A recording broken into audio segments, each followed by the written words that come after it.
Welcome! Today we'll find the points on the curve where the tangent line is perpendicular to the x-axis.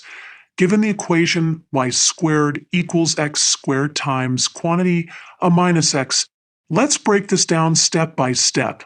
First, we need to understand what it means for a tangent to be perpendicular to the x-axis. This occurs when the derivative dy dx approaches infinity, or equivalently, when dx dy equals 0. To find dy dx, we'll use implicit differentiation. Let's differentiate both sides of the equation with respect to x. On the left side, using the chain rule, we get 2y times dy dx.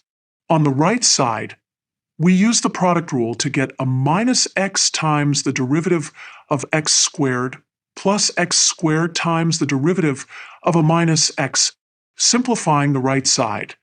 The derivative of x squared is 2x, and the derivative of a minus x is negative 1. Let's distribute terms on the right side. Combining like terms, now we can solve for dy dx by dividing both sides by 2y. To find dx dy, we take the reciprocal of dy dx, setting this equal to 0. For a fraction to be 0, its numerator must be 0, assuming the denominator is not 0.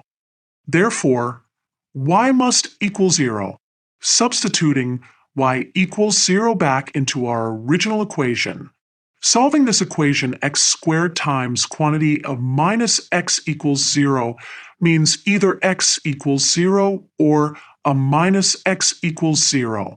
Therefore, the points where the tangent is perpendicular to the x-axis are at 0, 0, and a0. These are the points where the curve has vertical tangent lines.